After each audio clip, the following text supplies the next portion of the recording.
We can accomplish more together than we can alone. Those are the words of Max Dupree.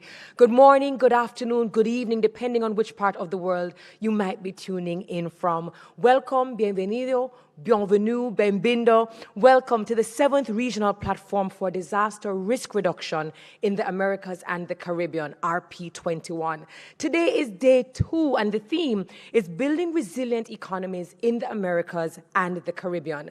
We're coming to you live from the Jamaica Conference Center, downtown Kingston, Jamaica, and we wish that you could be here in person, but we thank you for tuning in across YouTube, Facebook, Twitter, Hopin, as well as the RP webpage. I am Dr. Terry Carell-Reed, and it is a pleasure to serve you as host over the next couple of days. Now, kindly allow me to acknowledge the organizers who really put all of this together. I'd like to acknowledge the government of Jamaica, specifically the Ministry of Local Government and Rural Development, as well as co-organizers, the Caribbean Disaster Emergency Management Agency, or CDEMA, as well as the United Nations Office for Disaster Risk Reduction, UNDRR. And of course, we thank all the sectors, the organizations, and other agencies that make up this entire ecosystem. We also want to acknowledge the presence of our translators, our English, French, and Spanish translators, as well as our sign language interpreters, members of the media fraternity. Ladies and gentlemen, all, thank you so very much for showing up for day 2. Now, day 1, we had the official opening ceremony, insightful discussions, solid presentations, tangible and practical solutions.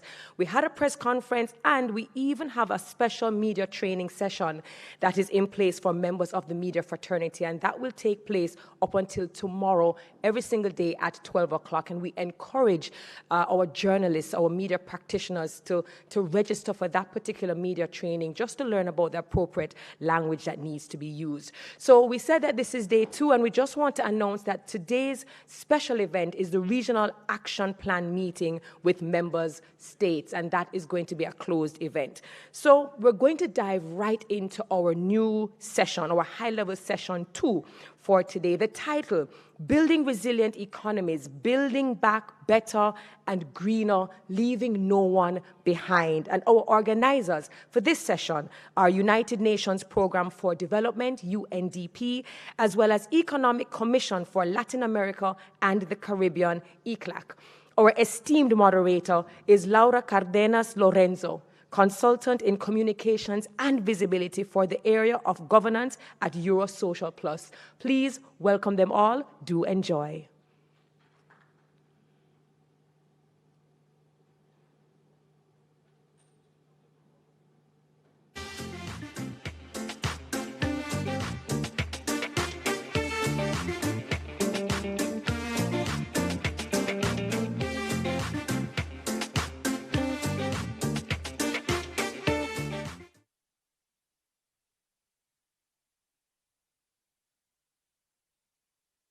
Que se encuentren To bien. you all, we really hope that you have health in these moments which are so difficult. Welcome to this high-level session talking about the importance of building up resilient economies and the opportunity that this moment is for rebuilding to be better, greener, and without leaving anybody behind. Before starting this session, let me walk you through this session. We have a first portion. We're going to have speakers allowing us to provide a better regional, global, and national background. And then afterwards, we will have a discussion on the focal points of this session. We know that disaster risk reduction advancement is heterogeneous across Latin America and the Caribbean, and even more so among each country and among sectors. Therefore, we have today high-level speakers to which we thank you and who will give us a better understanding in terms of regional challenges from a number of perspectives. First and foremost, I'd like to welcome Mrs. Mami Mihitori, special appointee by the UN Secretary General for Disaster Risk Reduction. You have the floor, Ms. Mihitori. Good morning. Thank you very much. Laura. We need to start obviously from the COVID-19 pandemic, don't we? Which has shed light on the characteristics and interactions of socio-ecological and technological systems that make hazards into disasters with cascading effects. Let's be clear, hazards do not have to become disasters if we make sure that the hazards are mitigated and also vulnerability and exposure are mitigated. But COVID-19 has demonstrated how society's values, demands, and resource management can affect ecosystems, human health, and impede sustainable development ultimately. Now, in this landscape, in spite of it, unfortunately, governments are critically still underprepared to tackle the systemic nature of risk and are underinvesting in and under-prioritizing prevention and resilience. As the reality of climate impacts hit all of us, and if the current approach continues, we will continue to face increased losses and damages from disasters. This will be the tragic future. It is now estimated that this pandemic could cost the global economy $21 trillion, something that could have been prevented with billions of dollars now is costing us trillions. You know it very well in this region, the most affected in terms of economies and jobs.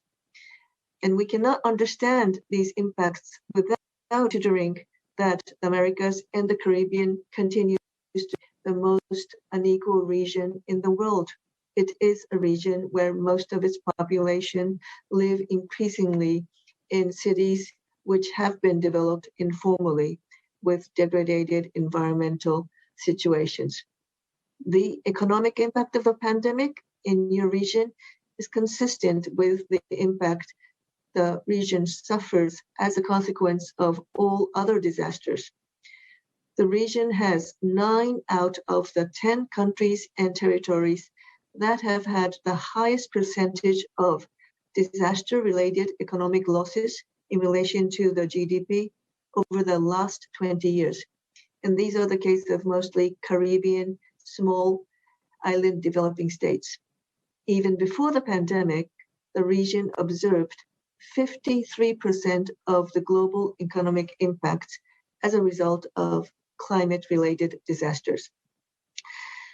And currently, expenditure on disaster risk reduction is, in spite of all that we just saw, insignificant if it is measured against these impacts.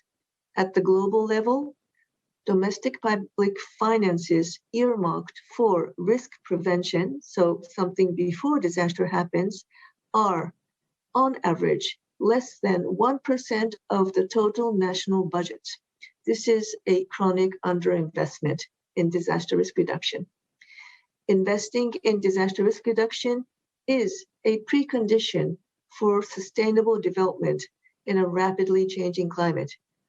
We know that investing in disaster risk reduction makes good financial sense, but governments still do not prioritize this. Why? Because they see it as a cost, not an investment.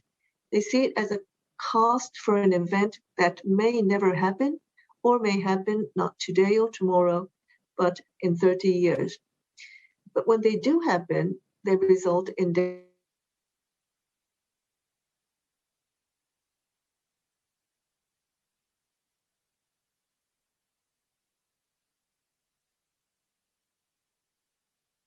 ourselves. Where financing goes, where money goes, really decides everything. There is no significant evidence to indicate that investment decisions are considering disaster risks at the transaction level. And much of the policies, regulations, accounting practices, they do not mandate consideration or disclosure of the financial impact of disasters. And there is a trend, yes, slowly over the past years of changing this, but the consideration is primarily limited to climate risks, but we know that there are so many other disaster risks. Governments worldwide are now spending an enormous sum of money on the economic recovery from COVID, which will significantly influence our ability to deliver a green, resilient, equitable recovery. COVID-19 has already highlighted the need for more investment before disasters strike into resilience.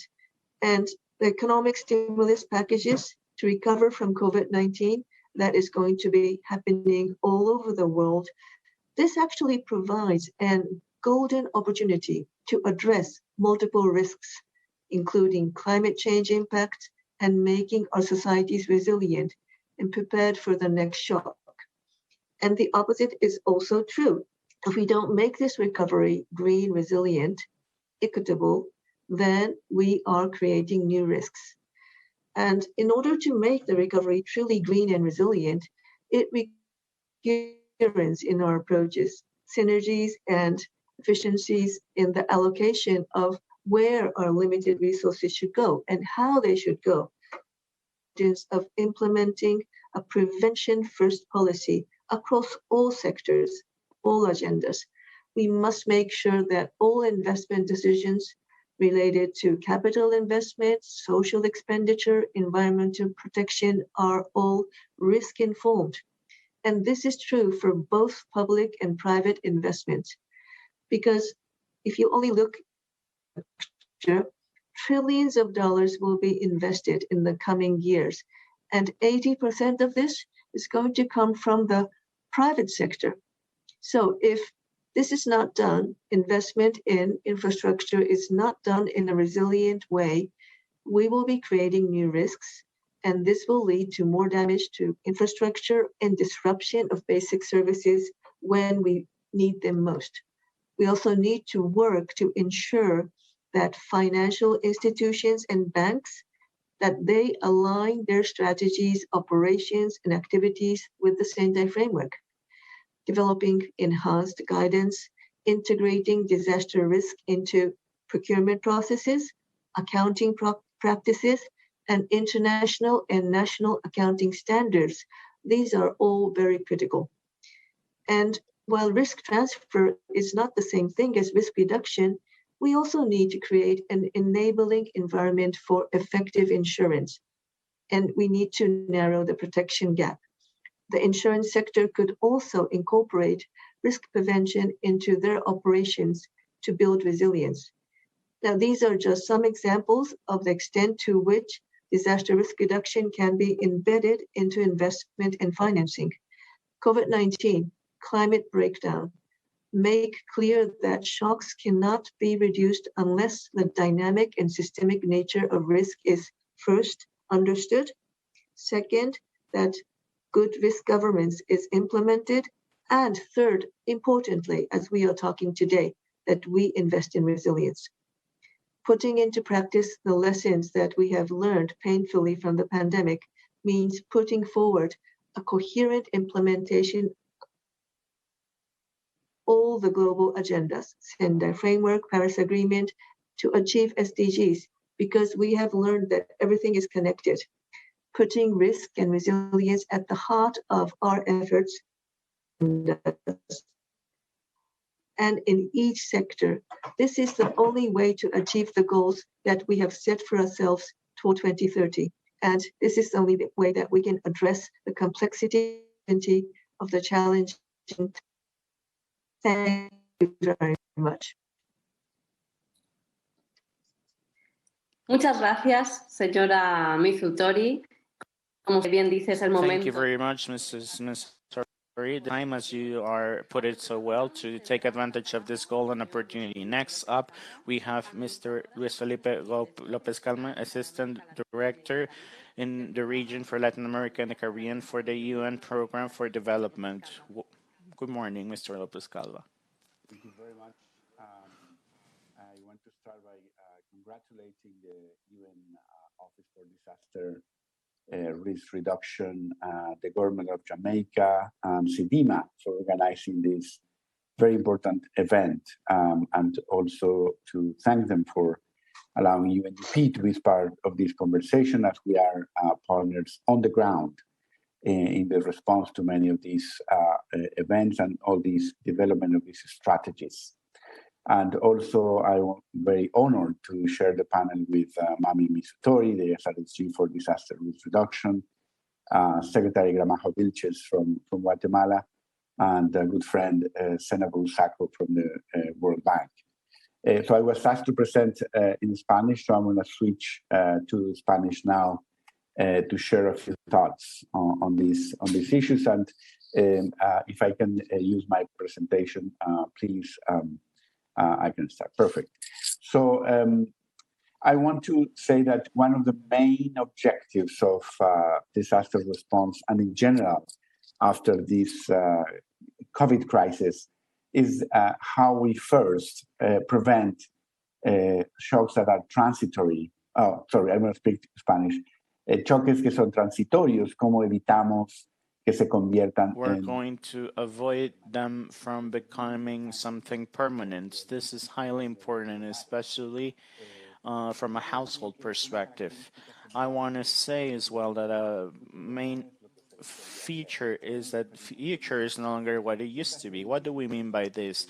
Predicting the future has always been difficult, but uncertainty has exacerbated. Well, what does this mean? We could more or less foresee what forecasts were about. Now there is greater uncertainty. It's highly more complicated today to know what the future is has in store for us, because there have been unforeseen events that have become a part of a realm of possibilities, as well as other known events and our understanding, all of which has changed. This is highly important. Why?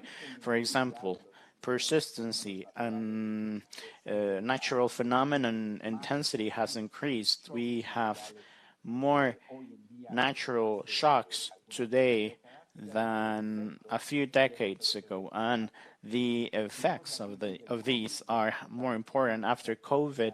And this is information from Philip Shipp on the ABC World Bank. We see that Latin America and the Caribbean region is by far highly most effective in terms of healthcare impact and economic impact. So there are structural components that have made us vulnerable. So on the one hand, we have natural phenomena. On the other hand, we have zoonotic diseases, all of which present us with a much more uncertain environment. The distinctions from a statistical viewpoint have become more dense. There is highly likelihood for extreme events to happen, and these events are more highly correlated. All these components make more difficult for the risk to be processed by market terms. This on the one hand. On the other hand, how we are answering. First, vaccinations. We have a lot of gaps, not only in terms of access, but also government capacities to move on from 1 to 2 doses, and actually maybe single doses one. Our region is below the average threshold, which is a fundamental problem as a precondition for recovery. Here I must insist upon the fact that when we're talking about recovery, we need to think about greater uncertainty there is. We may not underestimate the importance of going on the recovery path towards economic recovery. There are a lot of people who live with less than $10,000 per capita. We need to recover, our countries need to recover a steady path for economic growth as a precondition. But of course, we want to see that this economic quality be different with environmental sustainability and economic growth. Recovery has shown one of the permanent effects I've already talked about. There's higher recovery informally than formally. Recovery is faster in products and services. So this is a call for answering in order to prevent this from becoming permanently. So we live in a highly uncertain world with some permanent effects. So as we've seen, the impact upon poverty is noticeable. And even if we recover towards poverty reduction, there will be a sustained effect And a piece of work that we had just finished, we see that the effects with information from Mexico, learning by children goes from 1 to 3 years in terms of learning, not schooling years. Why? Because those uh, girls and boys with higher economic strata have been able to make up for schools closing, so there is great regional variation and socioeconomic variation. And more importantly, there is an never heard of in terms of nourishment uncertainty. So we have fundamental challenges to respond to. How? Well, I think we need to accompany countries and other developing partners on disaster response plan, which are effective, focused on prevention, rapid response, and we must insist we need to rethink social protection systems which may be universal and be able to respond as a tool for response toward against shocks to avoid permanent effects being put in place. Then we also want to find new policies, new rules and partners to be able to better our rules and policies in order to have a more quicker, more sustainable economic recovery that's also more inclusive as well. We've also seen a couple of ideas in terms of a social agreement that's renewed. Well, it has to be fair or regarded as fair by the stakeholders, sustainable from an economic, social, and environmental standpoint, and it all has to be legitimized by processes seeking rule compliance. This is not an easy task, but calls for governance work in terms of what we are working on as a new governance offer with countries. Now, it's highly important to see that the response plans, here we're talking about PDMAs, where we are working as the UN system with the World Bank, the European Union, to have this component not only being focused on recovering physical structure, but more fundamentally so regarding human capital destruction and other natural capital that may lead to a permanent reduction from these shocks. And this has to be a individual and household related protection against shock, which must be led to rethinking in a more comprehensive, serious way in terms of social mechanisms for protection in a universal way, highly inclusive. That is, that focalization mechanisms should be put in place in order for our programs to reach out to excluded groups, and so that they become universal. Number three, they should be growth friendly, not to work against incentives by businesses, formality and productivity. And number four, they should be fiscally sustainable. All of this need to be under the umbrella of disaster risk reduction and response, with the key response when there are unexpected shock. We need it to detie it from social protection. I mean, sometimes we mix whether or not being poor or with whether or not we are formal. So our programs, we need to make a distinctions across these elements, particularly when there's response against disaster. We need to have mechanisms which do not tie social protection to employment conditions. So if we move forward towards this understanding where we have a new social contract that will lead to greater economic growth, more sustainable, more greener economic growth, a focal point would be include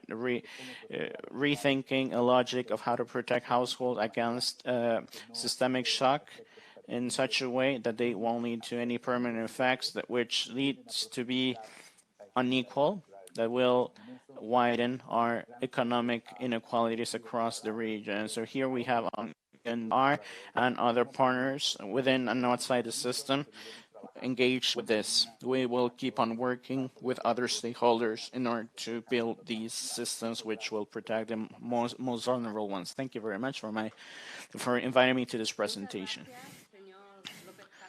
Thank you very much, Mr. Lopez Calva. As you said, the future is not what it used to be. It's much more complicated what future holds in store for us. This is why investment and acting on with resiliency and effective governance is highly important. And to carry on, we have Mrs. Luis Scala Virginia Ramazo, Secretary for Planning and Programming in the Guatemalan Presidency, CG Plan. You have the floor.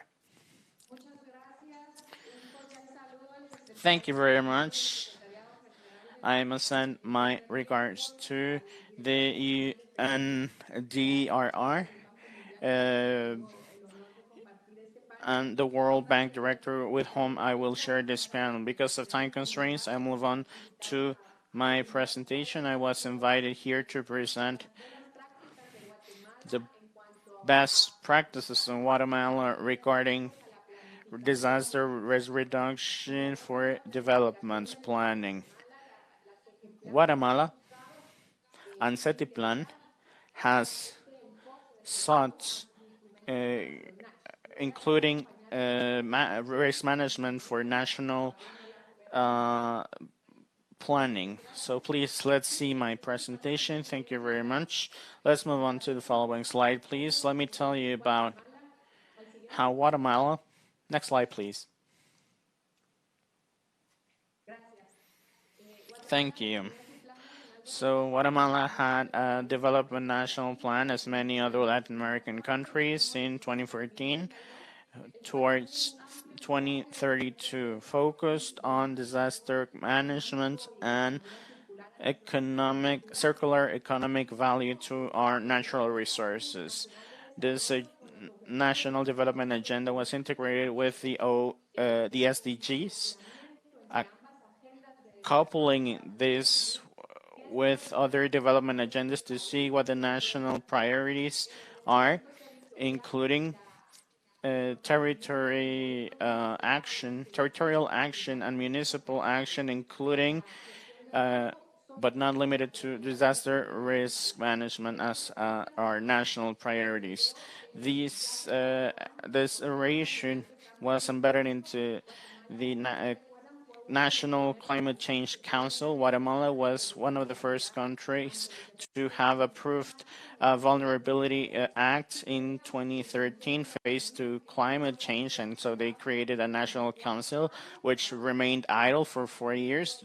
This has become active with Mr. Yamanteo's action in Guatemala. Through this national council, we have followed up on the National Climate Change Action with 5 variables for adaptation mitigation. As part of this, we have recently created, as part of this council, we have made sure that planning coming from a national understanding, that is our long-run agenda, we will include it into the ministry plans, strategic plans, sectorial plans, all the way to operation planning in such a way that from the top down we will integrate this commission as part of planning, and also across sectors with development plans, municipal plans, and territorial plans in order to make sure that this will reach out the farthest corner of the country.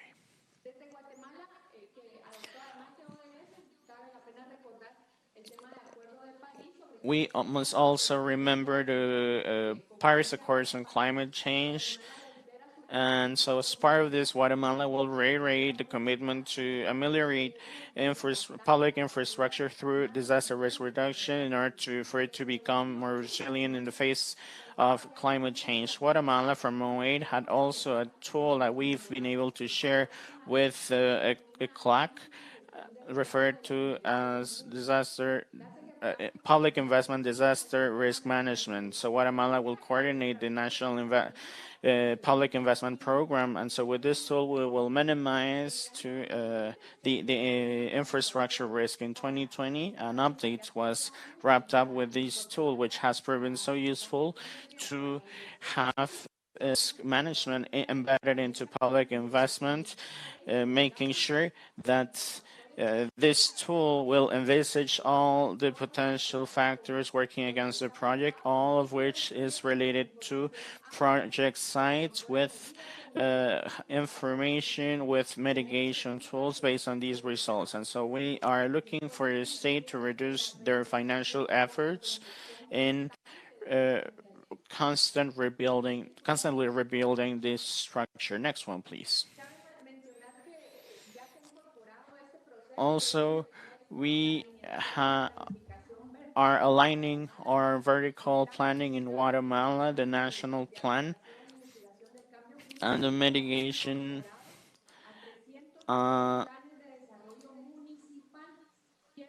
This has been in a municipal way, and so it has been a territorial reordinance that also works with the development departments, that it's a management action that is lowest in the organization level. These municipality development programs include changes in order to preserve livelihoods in each community. And plans are also built by entities between the government and the territory, social, civil society, the municipalities, and local authorities, and the mayor and the council, and also private sector organizations participate. So this plan proposes municipality activities in order to develop adherent to SDGs, contemplating livelihoods of the community mainly. Also, we can also see the alignment in strategic planning of each of the ministries within the states, but also other institutions such as our Institute for Municipality Promotion that ensure the implementation of the program. These risk reduction actions is considered for public infrastructure institutions and incorporated to the lowest level, which is annual operation plan, and it ensures that there is a budget for each of the institutions. Next, please. The second case, I would like to mention the environmental tax incentives that establishes a complete and effective route map that considers public spending towards adhering to the SDGs, both natural and international, and also considers mitigation and adapting efforts that we have in the national plan and the protection of natural resources. This strategy is led by the Ministry of Public Finances, as well as the Ministry of Environment, and the SEGE plan also plays a role of coordination to make sure that this is incorporated to the horizontal and vertical planning that ensures its budget. Environment fiscal strategy, as you can see on screen, has been active for 5 years, and some other countries in Latin America also have it. For example, expenditure quality, public procurement, financial assistance, environmental finances, risk management, and environmental emergencies, and the access to a green future. And last but not least, also I'd like to add that we have added to this environmental fiscal strategy because we believe that it is timely. The relationship that we could have with the national priority contribution in terms of development that have been already mentioned, with the framework of climate change and public policy in the matter, and the comprehensive strategy on risk reduction. These two mechanisms are the ones that I want to share with you, and if I had a little more time, I could share with you the challenges that we have faced. Thank you so much for your attention. Thank you so much, Madam Gramajo. And of course, now we will have time during the debate to be able to talk a little bit further about these challenges. And it is very interesting how you have been able to implement risk reduction and risk management in these 3 municipality plans and the development of this environmental tax or fiscal strategy. To continue, we will have Madam Sena Bursaco, Director for Strategy and Operations for Latin America at the World Bank. Good morning, Madam Sacco. Good morning. To be here today with all of you, with Mrs. Misitori, Madam Gramajo, Vilches, and with Felipe, my good friend, and all of the colleagues of the UN DRR, Office of the Americas. To add to the diversity, I will have a presentation in English, but I will speak in Spanish. So please bear with me. So if you could help me with the presentation. Noviembre de 2020, ¿no? Dos tormentas, ETA y IOTAS, pasan por Centroamérica. November 2020, ETA and IOTAS storms go through Central America. April 2021, the eruption of volcano in Santo Vicente and Granadinas affect the entire Caribbean with their ashes. August 2021, the earthquake destroys Lecay in Haiti.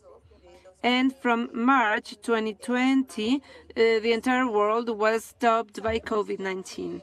We know already that Latin America and the Caribbean is highly exposed to disaster risk. The region has 1 out of 4 disasters in the world, and the region has been 3 times more affected by COVID pandemic.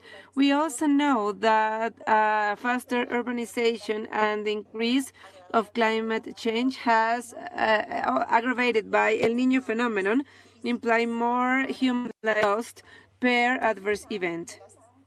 And one of the lessons learned during the pandemic is that the region was not prepared. No one was prepared. But the way lives have been lost shows the dramatic contrast of growth, but also the increase of poverty and inequality. Many years of lack of development have affected in very little time, and that's why I want to emphasize 3 things. And the urgencies that we all have in order to act about prevention. We all know that it takes way less prevent than respond. Next, please. I'm trying to move forward. Second, we have today an opportunity, and it is ensuring that the agenda of economic recovery in the region, as well as of the world, is updated. We are just as the COP in Glasgow is happening. And we want for this to go hand in hand with disaster risk management, but also the climate change agenda. What are we doing at the World Bank for this? This is exactly the challenge, to make sure that everything that we are doing is including the needs of climate change and disaster prevention, disasters that are coming. In the 15 months from the agency, we have made available $160 million for assistance to governments in terms of health systems strengthening and social assistance mechanisms, as Luis Felipe already explained, but also how to improve and how to better face this type of pandemic, this type of disasters, and this type of emergencies. And also the other ones that are to come. Because what's really clear today is that disasters and pandemics will keep on happening. This is not a question. The question is, first, how are we going to be prepared? And the second, how are we going to learn? And third, how are we going to change? Because maybe this is the hardest challenge. Disasters, we also know, that impact the most vulnerable ones. The most vulnerable, the poorest, women that are Afro-Indigenous peoples, informal people with disabilities. But what are we going to do differently so that today we can at least have an opportunity to meet the vision of our institution, which is eradicating extreme poverty and promote prosperity, shared prosperity, and this is also aligned with the SDGs. This means that without incorporating risk management efforts in everything that we do, we won't be able to make it. Second, this also means that in terms of urban planning, it has to be way more sensitive not to build new risks. For example, at the south of Brazil, we are working with municipalities in order to help them plan a more resilient structure. This means that risk reduction also needs to be a priority in all of the public policies. And in times of tax scarcity, where there is no tax room, it's very hard to get it. A lot of progress has been done in the region in terms of laws, in terms of institutions, just as the new law that was approved in Chile, but also what Haiti has been doing since the earthquake of 2020 and the last one in terms of civil protection. And here I would like to salute and congratulate the work that the UN has done and that's been doing. We have been working hand in hand with the Americas office in Central America in order to have more progress in this map. And I also want to add that only one person cannot do all, or only one institution. We need to further collaborate, we need to further innovate. And it also means that at a global level and at a country level, we need to see more investment in the field. As they say, show me the money. Last but not least, I would like to say that in terms of innovation, financial innovation, we need to offer pioneer instruments, just as we did with the CRIS at a Caribbean level, but also in Central America, with the group of disaster risks. In the case of ELTAN, IOTA, the $33 million that were paid to Nicaragua and Panama, and 40 million to Haiti after the earthquake. And we are also moving forward with instruments such as CARICOM bonds, first with the Pacific Alliance and most recently with Jamaica,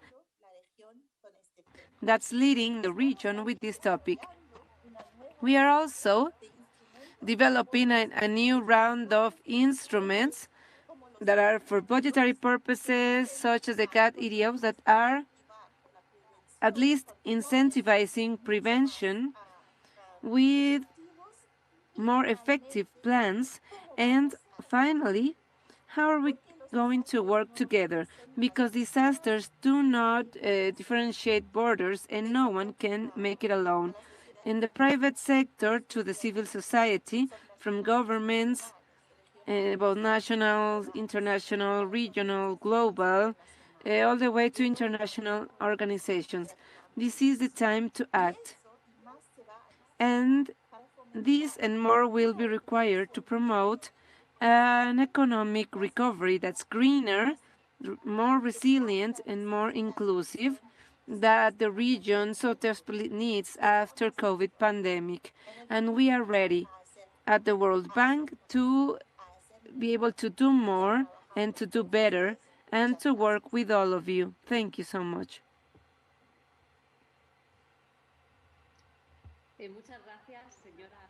Thank you so much, Madam Sacco. As you very well say, we need to work all together from all sectors, and now it's the time to act. And it is also time for the colloquial. We will have on stage all of the speakers. Please open your mics. And now I would like to start with a question for Madam Misutori. You have mentioned in your intervention that investing in disaster risk reduction is a previous condition for sustainable development, and it is efficient from the financial point of view. However, as we've seen from the governments, it appears that they are not providing enough priority to disaster risk reduction. So how do you think that we can promote investment in disaster risk reduction so that public and private investments are informed by risk? Thank you very much. So I talked about the why in my first presentation. And basically, it's because investing in resilience prevention is still seen as a cost. So what about the how in changing this? Well, there are several things that I can indicate here, and I'm very interested to hear about what my other fellow panelists would be suggesting. But first, we need to mainstream disaster risk into public and private investment.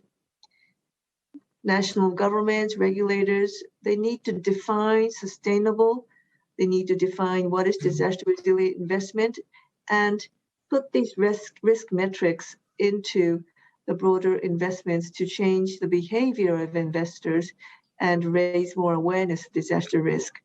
This will require financial and investment policy and regulatory reforms, guidance to the market, and coordination across sectors. So I know it's not easy, but that's where we need to reach. Second thing, I said that only 1% of national budgets are on average directed to prevention.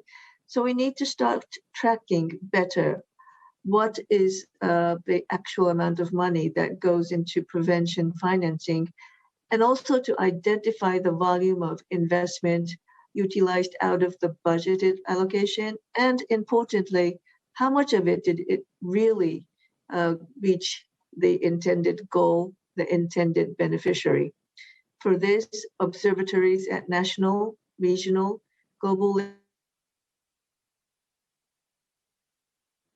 Third, I would say we also need to conduct risk-sensitive budget reviews. And this UNDRR has been doing in several countries, in Africa, for example, and we believe that this type of risk-sensitive budget review needs to be scaled up. And it is needed in order to demonstrate the direct and indirect proportion of disaster risk reduction allocation and expenditure in each specific sector. So specific tagging and tracking systems need to be developed and institutionalized. Then we believe there is quite a lot of room to increase the use and application of data around hazard, exposure, and vulnerability, and connect it with financial decision making.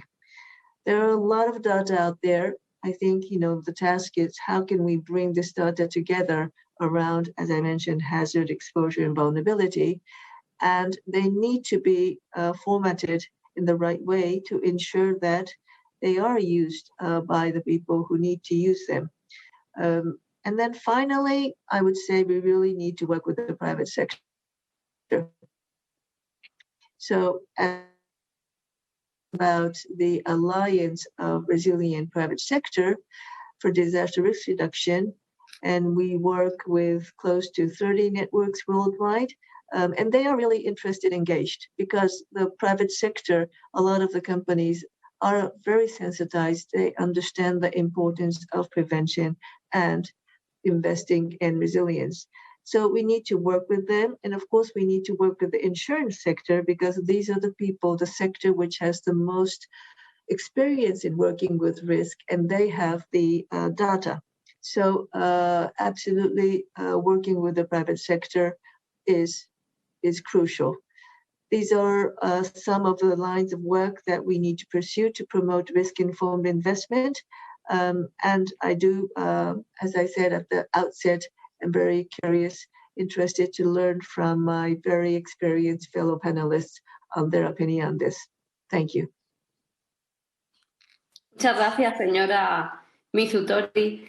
Y como ustedes ya han comentado, en América Latina y el Caribe tenemos el gran Thank you so much, Madam Mizutori. As you have said, we are facing a huge challenge of making millions of people to reinsert after this huge crisis, but in a better way, with a focus from digital economy, sustainability, and without leaving anyone behind.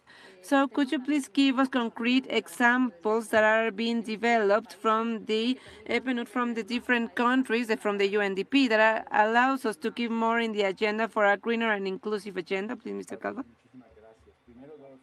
Of course, thank you so much. First, the elements that are very important principles to approach subject number one.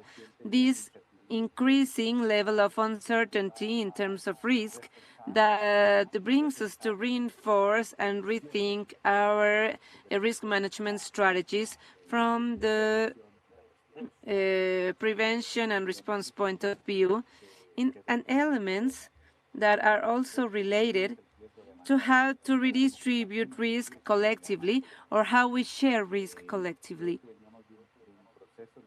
We come from a process where risk has been unproportionately distributed, so we need to rethink collectively how to manage risk. And this includes, for example, financial instruments, such as Senebo was mentioning, for how countries are prepared in order to effectively respond to this. And I would insist in the macroeconomic aspect, how are we able to protect households from permanent effects? And a second point, the idea of the emphasis that we've been doing in a GDP or a consumption as a flow, but we also need to think resilience from the point of view of groups and everything that's mediating between heritage and flow is technology. And that's where we are as a UNDP emphasizing. For example, let's talk about technologies that the IMF has already shared. It shows the multiplying effect of multiple technologies that are sustainable drivers for sustainability, which is very important in terms of employment growth and the generation of economic activity. So these solutions based in nature are the ones that we work in the global development of human sustainability. Here at the UNDP, we have talked about the Anthropocene and human beings shaping nature, and I think that this is very important. We have the support to different strategies for renewable transmission energy that include the generation of almost 55,000 jobs. We are working in 9 projects with wind energy, sun with sun energy, geothermal energy, microgeneration, 431 respectively, and also in a community matter, we are connecting them or not to the central network. We are talking about the Anthropocene project. We are talking about renewable energies in the fishery in Argentina or in Mexico City, where we are working in terms of urban sustainability. And I think that it has already been mentioned. It is a very important work how we can create a smart design of urban agglomerations where risks are magnified. We are also talking about in Mexico City, Peru, or Chile, where there are electric buses with terminals for charging, in the case of Chile concretely, or in Brazil, the Credit Warranty Fund for Energy efforts with the SDG that supports design and construction of ecological buildings. And I want to insist that all of these are solutions that are consisting with sustainability and with inclusion. In the Caribbean, we have, besides our acceleration laboratory, where we already have 15 members in the region. In the case of Caribbean, we have the network of Economies, the Club Economists network, and our laboratory supporting solutions based in nature, for example, for sargassum transformation into fiber that could replace plastic in the mechanisms for packaging and others. So we need to be creative enough, as we are trying to be, so that technology can mediate the relationship between heritage and flow, so this can move forward without further endangering human beings. Thank you so much. Thank you so much, Mr. Lopez Calva. This is very interesting, you know, to be able to emphasize in creativity and the multiplying effect of technology. And on the other hand, we know that the integration of disaster risk reduction in planning has a huge impact, as we've already seen, and it's able to improve resilience of national sectors and their systems respectively. Madam Gramajo, you have already explained in your presentation the progress that Guatemala has had in this topic. And maybe now if you could share with us the main challenges in order to strengthen the integration of disaster risk reduction in planning aspects. Thank you so much. Yes, one of the main aspects for Guatemala has been also for the entire region, which is funding these actions, because it is already integrated in planning and top, bottom, and horizontally, but it is not considering budgets. In Guatemala, we have a new budget approval from 3 years ago that has meant several challenges to be able to implement that planning. Also, mobilization and leveraging of other actors, many of them from the private sector and civil society, that have added to the conversation. But we need to recognize that there is still a dispersion from the actions that each of sectors do, and that we need to bring them together, as I already mentioned before. Additionally, the data that I was the lady before me mentioned about indicators that could measure the impact, both negative and positive, that these are having, not investing or investing in risk management. Also, Guatemala just published a national damage and losses report on climate change that collects all of the costs in financial terms, especially in terms of infrastructure, for the last 7 decades, since 1940. So it goes up to $6,000 million in losses that could be accounted for. And using the methodology of ECLAC that we have used for many years, facing meteorological phenomena that have affected our country, and also accounting for those losses. And we've seen that this is not translated into the impact that people see. So I would like to ask the regional representative of the General Secretariat, as well as the regional UNDP, in order to assess how can we bring this to term, how can we bring this to people so that they can know what it means not investing in risk management. For example, in a topic that's very close to person, water, quality and amount that we are going to be losing for daily usage as well as for industrial usage, and how much or when this is going to be affected. This important resource is going to be affected because we are not investing in risk management. So the idea is to translate more in terms of material matter, closer to that person, so that we can add to the society in this effort that we are doing with the government institutions. And that'll be all on my part. Thank you so much. Thank you so much, Madam Gramajo. And Madam Sacco, as you have already said, the World Bank has been doing a lot of progress through the contingent credit lines. You have already talked about the mechanisms for insurance for catastrophes and disasters, aspects that helps increase the budget and quick disbursement in case of disaster. Could you share what lessons learned you can extrapolate from this, and how they could be further applied to create resilience and to risk to prevention for risk? Disaster risk. Thank you so much. I'd like to add by emphasizing that the bank in the Latin American region and the Caribbean has led this type of funding and disaster risks almost for the last 20 years, right? And what we have learned is that we don't need only one instrument, but many of them that together can maybe provide protection in different areas. And this, from the Hurricane Mitch more than 20 years ago, we have been able to develop specific efforts, including cat bonds at a regional level or at a country level, but also further efforts that not only consider catastrophes, but only pandemics. And this has started from many years with Zika, with dengue, and other type of medical emergencies that the countries in the region have faced. But this COVID crisis, what's not being proven here, is that themselves need to prepare in a most systematic way so that they can respond to possible emergencies. Because what is happening here is that this is not only one or two emergencies, but emergencies worsened by climate change. We would have never imagined that the entire world would have been paralyzed for almost 2 years.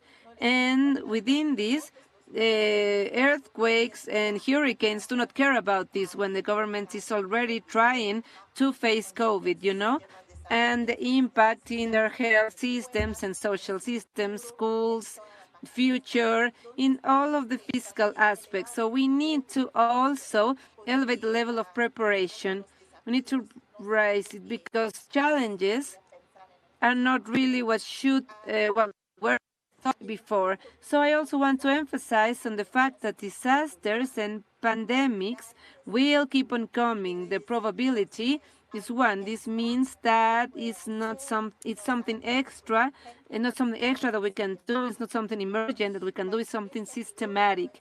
And the difference that I see here is that we are moving from disaster risk management or climate change as if it was also only something else that we have to do to the core effort, which is within all of the SDGs, and which is a matter of development. It is not only a matter of environment, it is not only a matter of here and then, or it is a change in the way we are working as an international institution, but also with governments that we are working with and with all of the partners that we are working with.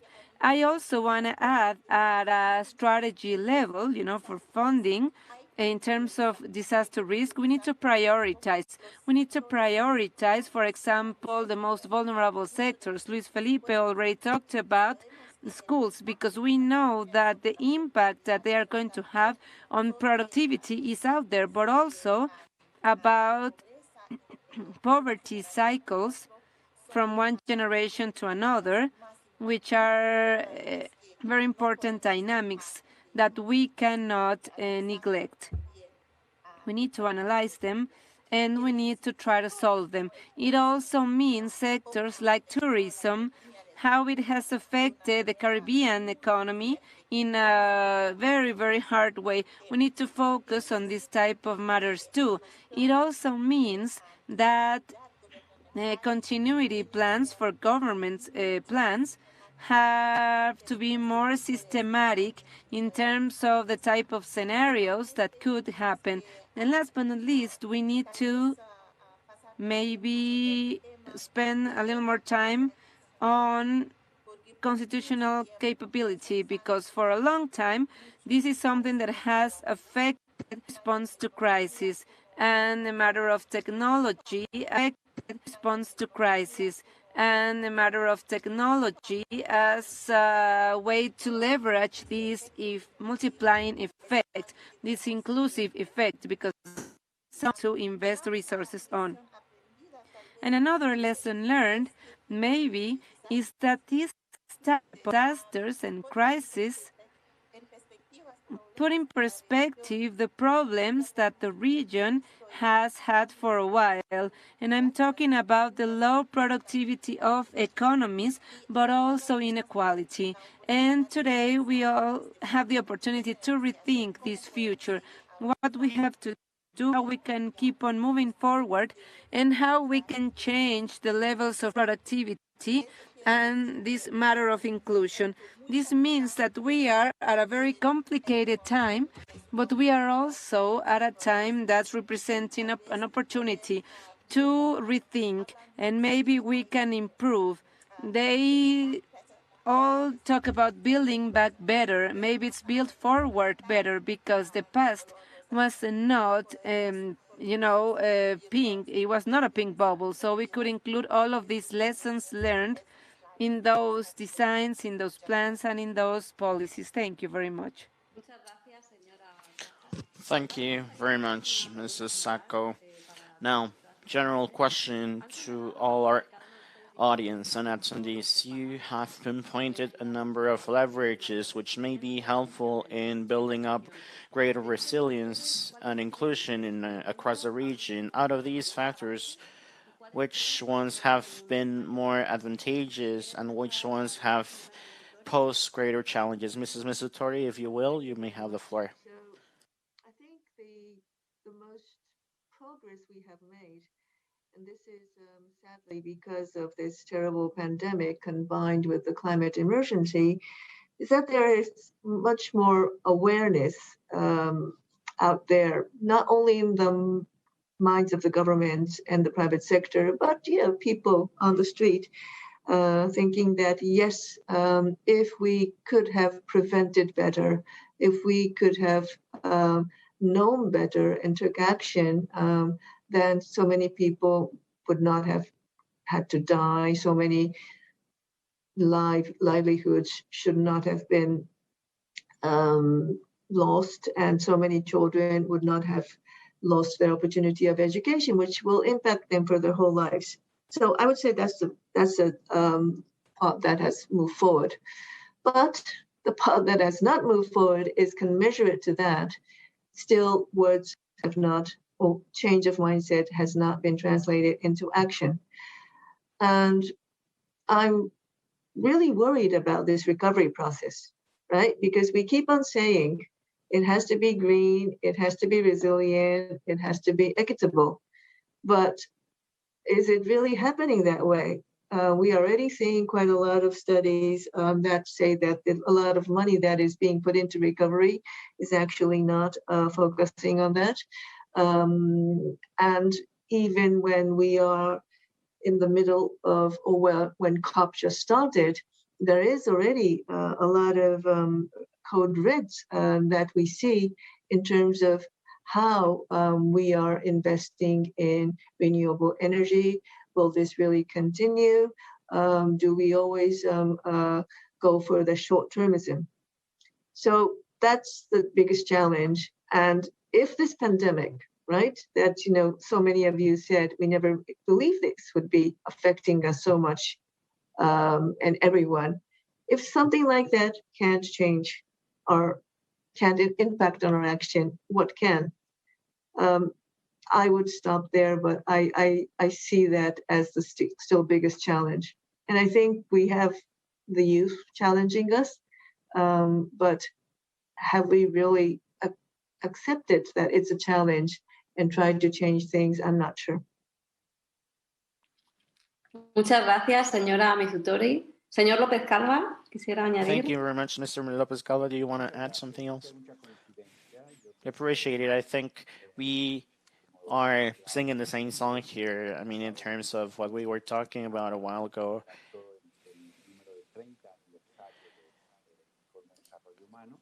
We're just turning on the 30th anniversary for human developments, the Human Development Report, and how they were adamant in terms of the relationship between human activity and nature, and the three ways out: incentivizing, mindset shifts, and social norms as a way out. Now we are prepping this new report on uncertainty, on how we can have collective risk management mechanisms. I think this is an important topic to be tied back to your question. Greater uncertainty that we find ourselves in, where there is a perception and something objective to be thinking of this, that is a less capacity to predicting scenarios, that which takes a toll in economies, political decision making, and social interactions, all of which is greatly important in order to create a political way out that makes somewhat sense, because when citizens are making political decisions in a greater uncertain context where we can favor actions to have the sense of control without the need of it being the more democratizing way out. And I say this because there is a collective consensus of the way out being more inclusive, more sustainable.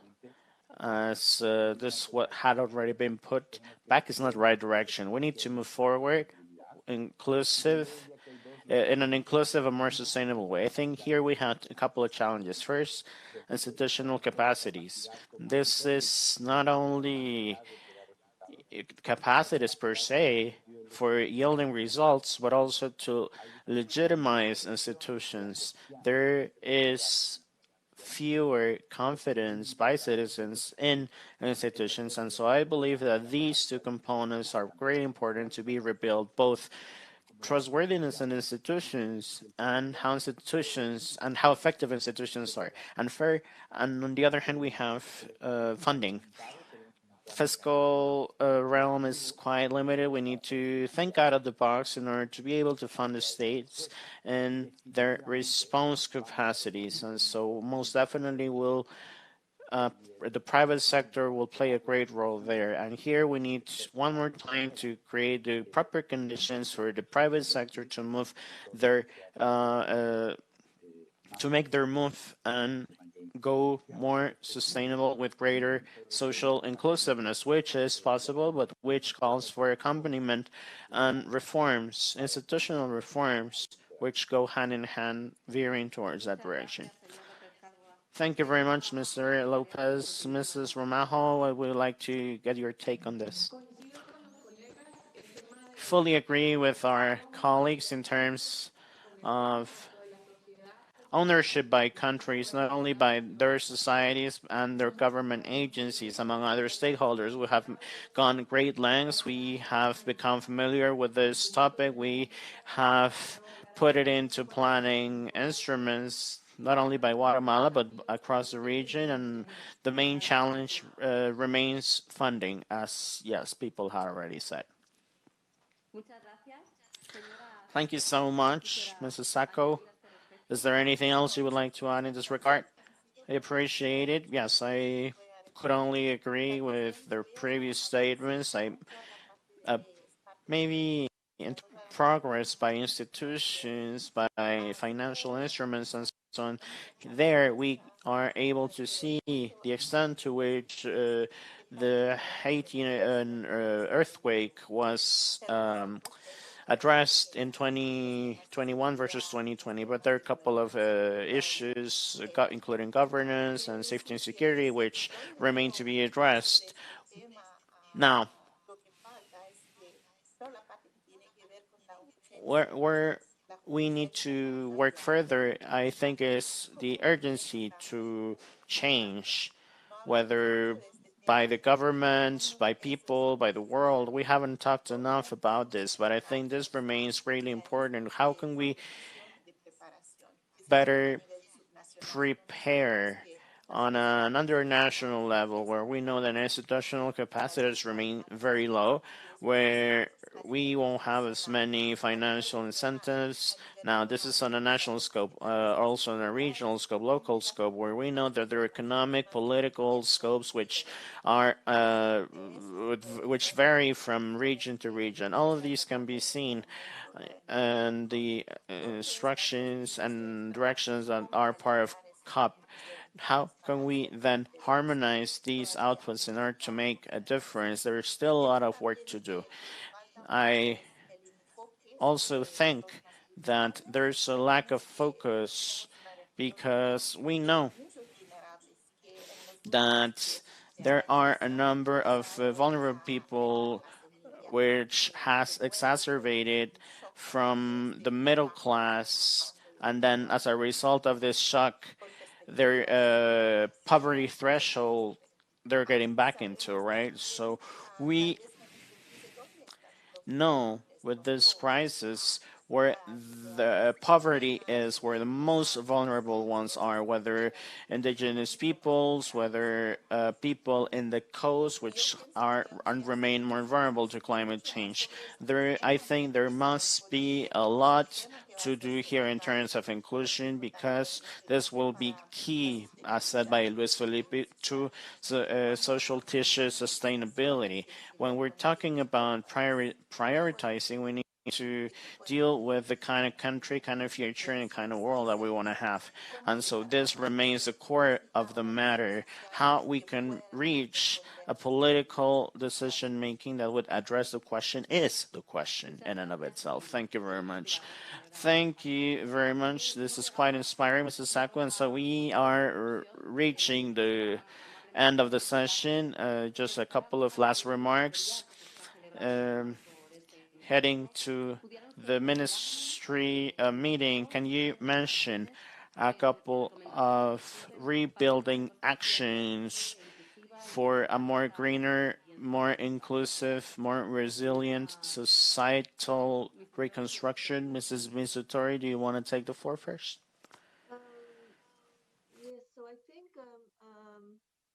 that the government, which is at the end of the day, of course, Sendai says that risk is everybody's business and we need a whole society approach.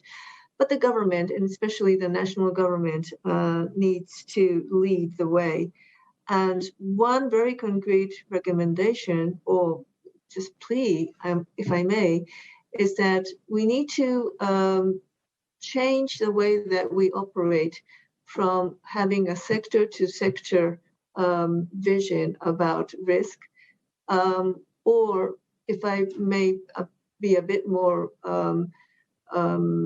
radical about this, we can't leave the business of risk to the national disaster risk management authorities, because these authorities do all they can do, but many times they are not big enough, they do not have enough funding, and importantly, they are responsible for everything from prevention to response to reconstruction. And they're overwhelmed. During the COVID time, most of the national disaster risk management agencies in most countries, they were just, up to here with dealing with the COVID-19 response. And so to ask them to, okay, please look into the prevention of the next pandemic.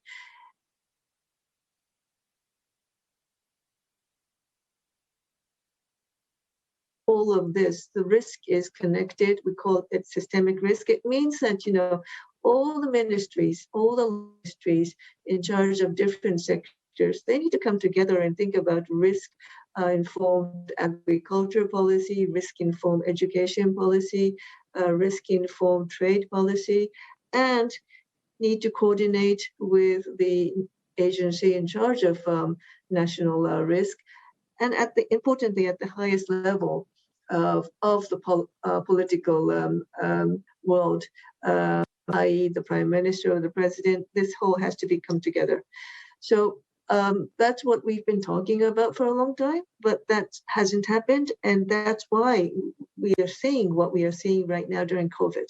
So, and I'm not saying that all governments are like that, but there is a tendency. So I think this is my biggest, plea. Muchas gracias. Señor López Cava, su conclusión. Muchas gracias. Y siendo muy breve. Conclusions, if you wouldn't mind, I'm going to keep it brief. Speak about concrete, specific actions, but something else that remains is the fact that this is a systematized governance problem and challenge where we need vision and political leadership, political commitment towards the kind of recovery that we want to have, political processes, including number of stakeholders to create the way out, because the way out wouldn't be inclusive if the processing of itself isn't inclusive. We need political engagement, and also here we can have accompanying multilateral organizations towards this political engagement and with complementary stakeholders, because processes need to be inclusive in order for the new normality and way out to be inclusive as well. And for example, the private sector will also need to take a part of it, all of which is important. Thank you very much. Yes, we need to have an inclusive process in order to legitimize these new processes. Mrs. Zamajo, your conclusions, please, if you don't want to mind. Indeed,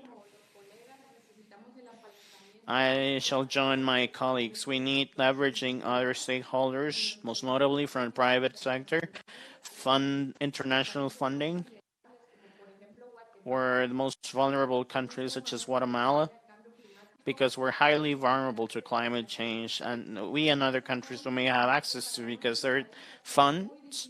However, these have been very difficult to access by our country, and so we, as a region, as Central America, from the CICA and CCAD platform and the conference, we're pleading for the Latin American and Caribbean region be declared as a high risk region.